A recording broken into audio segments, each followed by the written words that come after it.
Ladies and gentlemen, welcome back to the analysis of YOLENO TV. I hope you well from wherever you're watching this channel.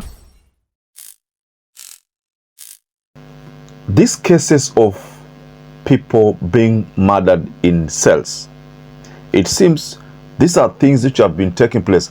Now, there's a ruling that was delivered by a judge. This ruling is about a cell torture, something akin to what happened to Albert Ojwang. Though the case of Albert Ojwang is still ongoing, the facts are still coming out. But this case of cell torture that led to one Dennis Luvasa to die, at the hands of two policemen, who is believed could have later on dumped the body of Dennis Luvasa at Rivanzoia. So did we have the circumstance that this death could be avoided? The answer is yes. Our brothers had all what it takes to secure the life of the deceased in this matter.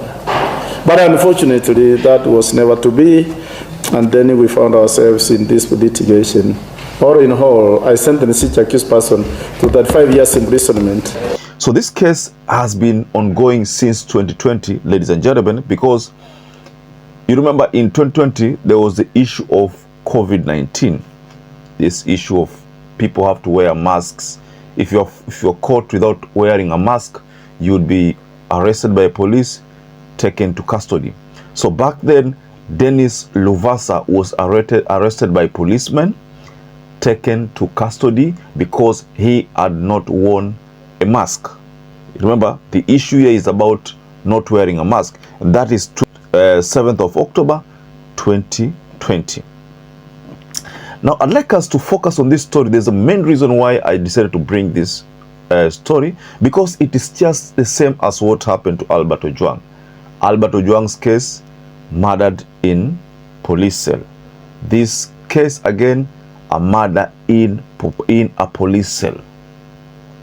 So the focus here is on the time frame that this case has taken, 5 years for it to be concluded.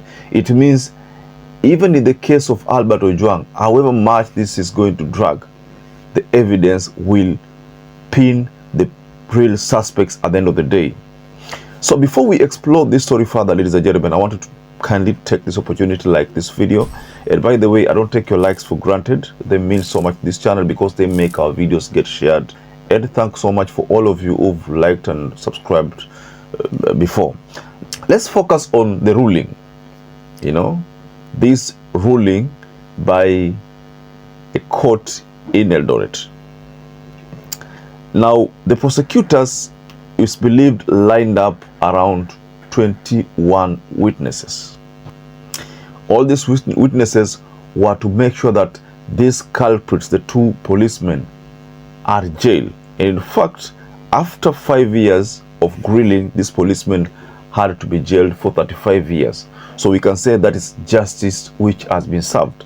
Now, at the time when Dennis Luvasa, who is the person who was murdered back then, at the time of his murder, he was around 31 years. So if you do the math, 31, now it could have been around 36, 35. So based on something that the judge was saying when he was delivering his ruling, he talked about life at 70. The human being, he has to be allowed to number his days, or a days are right. And the numbering those days are right. For the one who gave breath, gave the first life to the first man, he said every human being has to number his days, or a days are right, to 70. My findings are that the aggravating factors in this matter outweigh any metrics of mitigation. Mshukuru sana na wale wako saa hii masikari mwenye iko hapa, kama unajua tu na askari, chunga binadamu wenzako, baada ya kuchukua mwenzako unaua. So if you do the math, you realize that Dennis was could have been around 35 at the time of delivering this ruling. So if the life in a fire, you at least 70 years, so that means the judge has jailed the two policemen because they've been jailed for 35 years each. That is now the remainder of the years that Dennis Luvasa would have lived, 35 years. So hizo miaka wamepatia our suspect wawili.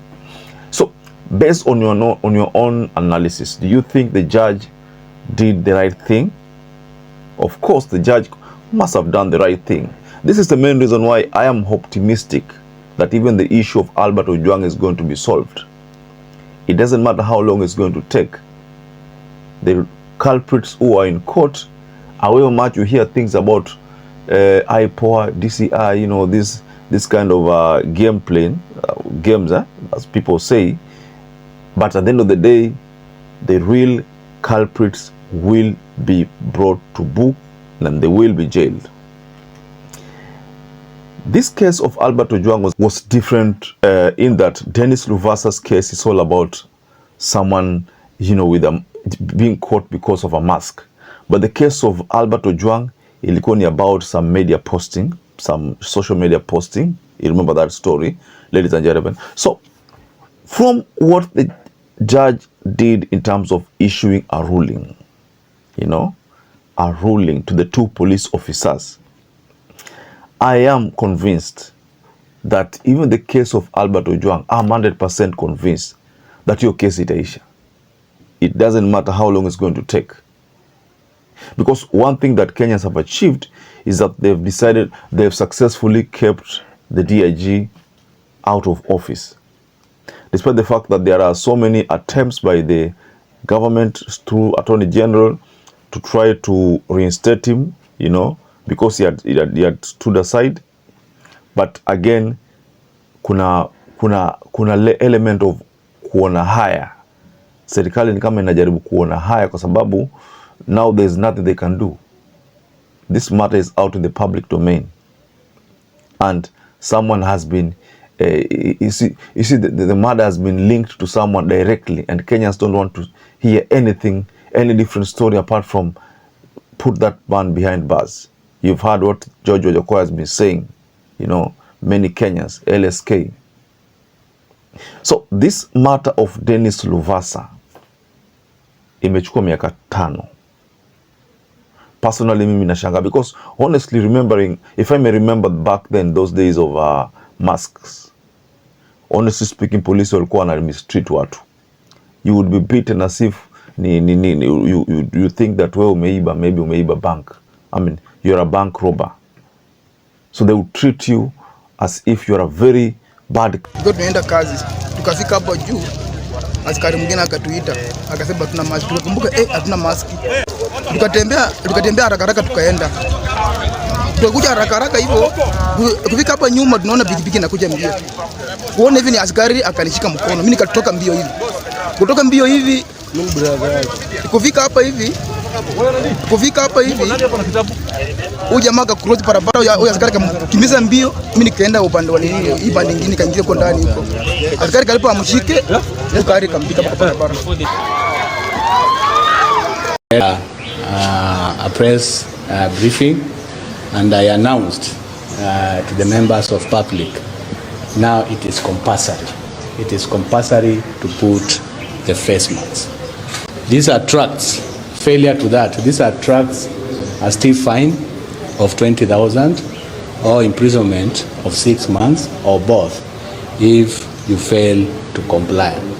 And I've instructed the police officers to enforce this. And I am calling the members of public. So this death of Dennis Luvasa ambao mapolisi inasemekana walimpiga. By the way, if you go back to that story of Dennis Luvasa, utapata kwamba the story says that alifungwa pingu, akifesu ukuta, akapigwa. Alipigwa hadi akaaga. Katika hali ya kuhaga, huyu mfungwa ama mshukiwa ama let me just say, call him that, walibidi wamtupe Trans Nzoia. Walibidi wamtupe River Nzoia. Lakini hakunaga siri chini ya jua sana. The truth had to come out na akapatikana. That is when now this investigation started and led to the arrest of the two policemen.